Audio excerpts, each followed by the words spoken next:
Hello friends, my name is RagePanda1, back with another episode in our Bloodline Heroes of Lithas free-to-play series.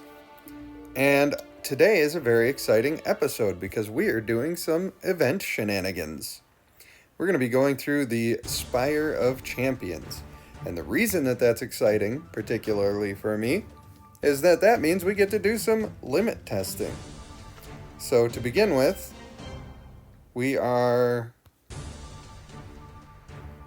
wondering why that went through automatically without actually challenging it. That was weird. We are going to be just absolutely destroying at the beginning here. But the limit testing comes in because this just gets harder and harder and harder after every level. And we definitely are not strong enough to beat the whole thing. We do have some gold stored up, which is great. That means we're going to be able to try some things out. But once we hit a wall here, we're going to be experimenting with positioning and leveling our dudes up and maybe trying new dudes and just everything that we can try to get as far as we can possibly get. We did it. We managed to lose. And you can see that the enemy has a lot more power than we do. And I've already gone and spent my extra gold for levels. So that's scary. A little bit scary there. If we take a look at our rewards, we are on level 20, so we've already earned ourselves a little bit of something. I would really like to get to level 50, but I don't see how that's gonna be super possible. But you never know. A little ingenuity could go a long way. Let's go to the formation screen and see why we are not winning. They have 2 assassins, and so that's bad. That's number 1. Number 2 is the Uggo in the middle. I believe we need to do something about the Uggo in the middle. Step 1, we're going to put that guy in the middle. We're going to hope that our female Ignis will also choose to attack the female Ugrel. And so, since one of the rogues is going to jump into the back, putting the female Ignis over there should ensure that happens. Her spinning does a lot of damage and it heals her quite a bit. So, we need to just try to deal with that the best we can. We're free and clear for a revive here, but you can see that's a lot of damage. I think that their ults all coming out at the same time just does a lot of work. But yeah, we made it through. We made it through by the skin of our teeth there. The revive was kind of a big deal. I would say that we're doing pretty well so far. We're already on level 28. And their power is considerably higher than ours. However, we did lose, so we need to look at what's happening with that. First things first, we have the Ugrel over there not getting enough damage on her. That's my assessment of the situation. So we're going to do it like this. I want to get her dead immediately, otherwise you have some of your DPS stays attacking her, and she starts lifestealing, and then she takes forever, and you're wasting DPS. But if you kill her as fast as possible, it can be easier to kill the rest as fast as possible. So now that she's down, you can see that we're just crushing it. Absolutely crushing it. That was, in fact, the play. That mage is a problem in the back, and I think my Tidestorm tends to shoot cross map if he can. So I think I like that, which means I want him back in the middle. I think we're going to do this setup. We take our Griffin back to the middle.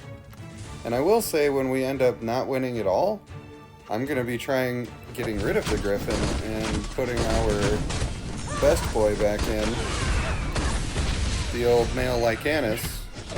See if our CC comp can have something to do with that. There you go.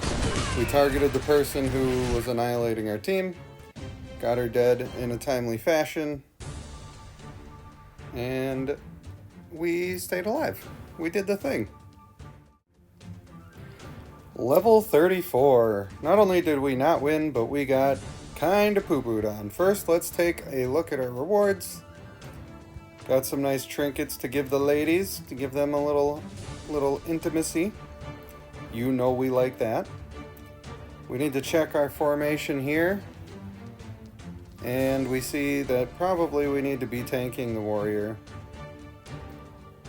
And I think I want to do that. And I want the male Ignis to be targeted by that pull, if possible. See if that doesn't give us some better odds here. They are starting to get like more than double my power, so I don't know how I'm even still winning at all. We're gonna keep trying to push. Love those revives. Male Lume is definitely a great support. A lot of people like the male ASN. I think you're living right either way you go. And this one might be the unwinnable war. So the priest needs to die. Let's try just doing that, and we just kill the priest. And see what that does for our situation. Even if I just pull him in and end up getting a stun, that could change the whole game. He is dead already, and it looks like we're crushing. Nice. So you can see how important it is, the positioning in these things, and understanding what position your character prefers to target, because that's the best you can do. I can tell already in this one, just from that long distance, that I need that mage dead, or that's going to hurt my face. So we'll see if that's all we need there. I hate those badgers, because when I use a badger, it's hot garbage. And when the enemy uses a badger, it's the tankiest thing that's ever seen the light of day. Alright, made easy work of that round. I'm starting to have hopes and dreams that maybe we'll actually make it to 50. Okay, so I think I'm going to stick with the same people on the team.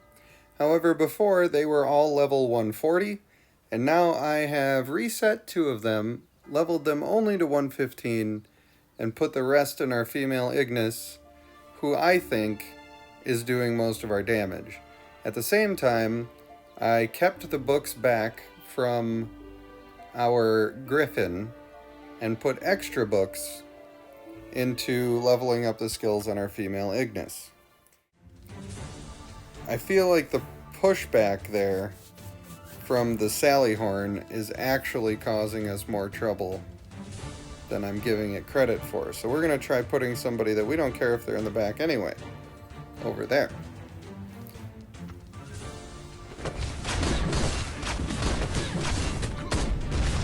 It does leave our male Griffin getting pretty wrecked.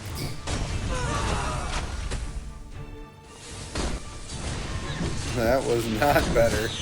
Not better at all. We've returned to the Promised Land with our Lycanus in our center, and our male Lume was doing just fine as a level 115 with all of his tanky traits. That was not a problem. Consistently, he was the last one alive. So, I've decided to make our Lycanus a little higher level, and I've leveled up everybody's armor to at least level 4. So I think that we have our best shot here, aside from just spending all my resources on leveling up gear. I'm not sure. If this team can be better than having the Mythic on it, then this is going to be our best chance. That Sally Horn really is disrupting my team. It's actually super annoying. Man. I guess we're gonna try swapping that. And we will see.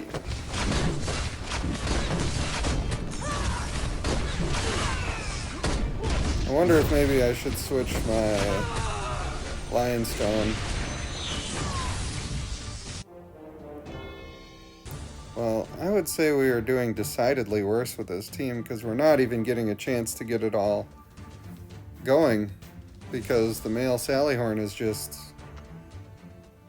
really... Oh, I didn't want to hit challenge. He's just really disrupting our team.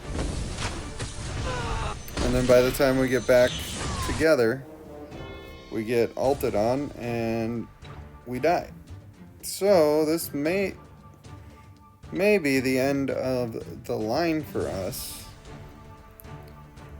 But we're going to try chucking all of our DPS on one side. Like so. The thing is, I have 3 different people that I want to kill right away because the orc in the middle seems to heal herself for a crazy amount of damage. I believe that happens every time one of my guys dies. You can see I basically instantly am dying. I think I'm just too low level.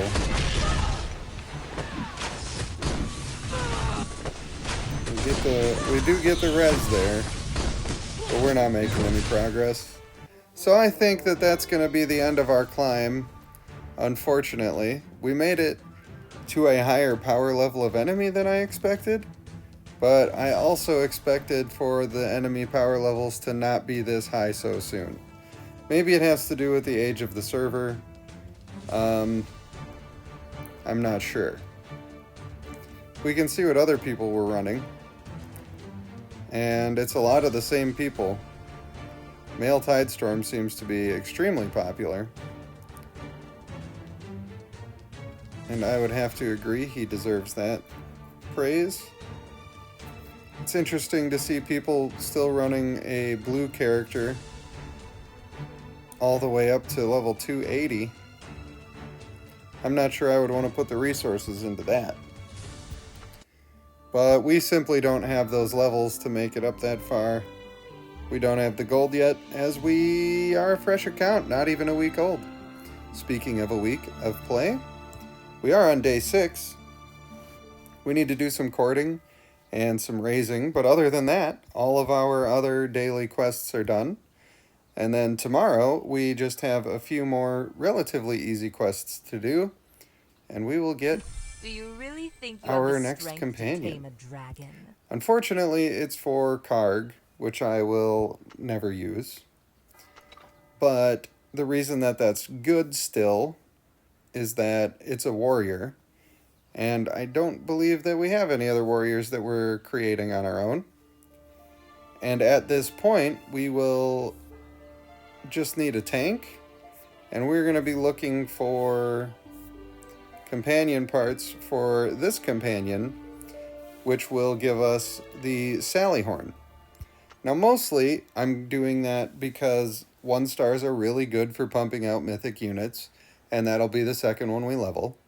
And then, alternatively, I'm using it so that we can pump out more units so that we can upgrade our tanks. On my main account, I'm in a situation where I just cannot improve my tanks because I just don't have the people available, and I can't make it anywhere in the story because my levels aren't high enough.